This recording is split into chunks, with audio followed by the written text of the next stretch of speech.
வணக்கம். டிஎன்பிஎஸ்சிக்கு அடைமொழியால் குறிக்கப்பெறும் நூல்கள் பார்க்கலாம். சின்னூல் என்ற அடைமொழியால் குறிக்கப்பெறும் நூல் நேமிநாதம், தொல்காப்பியம், நன்னூல், புறப்பொருள், வெண்பா மாலை. ஆன்சர் நேமிநாதம். திருமந்திர மாலை என்று குறிப்பிடப்படும் நூல் திருவாசகம், திருமந்திரம், தேவாரம், திருக்கைலாய ஞானவுலா. Answer B Thirumanthiram.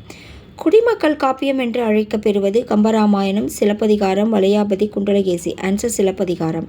ராமசரிதம் என்னும் அடைமொழியால் குறிக்கப்பெறும் நூல் மகாபாரதம், திருவருட்பா, திவாகரம், கம்பராமாயணம். ஆன்சர் கம்பராமாயணம். 10ஆம் திருமுறை என்னும் அடைமொழியால் குறிக்கப்பெறும் நூல் திருவாசகம், தேவாரம், அற்புத திருவந்தாதி, திருமந்திரம். Answer D Thirumanthiram.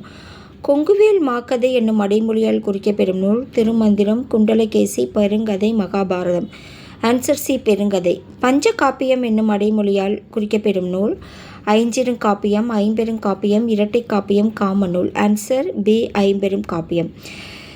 திருக்குறளின் வேறு பெயர் வாயுரை வாழ்த்து, செவியறிவு, செவியறிவுறு, திணை இலக்கியம், அகப்பாட்டு. ஆன்சர் வாயுரை வாழ்த்து. தோமரு மாக்கதை என்று குறிப்பிடப்படும் நூல் மூவருலா, மணிமேகலை, சீவக சிந்தாமணி, கம்பராமாயணம். ஆன்சர் கம்பராமாயணம். ராமசரிதம் என்று அடைமொழி சேர்த்து அழைக்கப்படும் நூல் எது? கம்பராமாயணம், ராமாயணம், வால்மீகி ராமாயணம், வில்லிபாரதம். ஆன்சர் கம்பர் எழுதிய கம்பராமாயணம். திரு என்ற அடைமொழியால் குறிக்கப்பெறும் நூல் நன்னூல், திருவருட்பா, தொல்காப்பியம், சிந்தாமணி. Answer B Thiruvarutpa.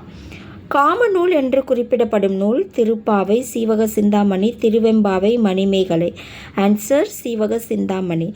தேசிய காப்பியம் என்று அழைக்கப்பெறுவது நாககுமார காவியம், உதயனகுமார காவியம், கம்பராமாயணம், சிலப்பதிகாரம்.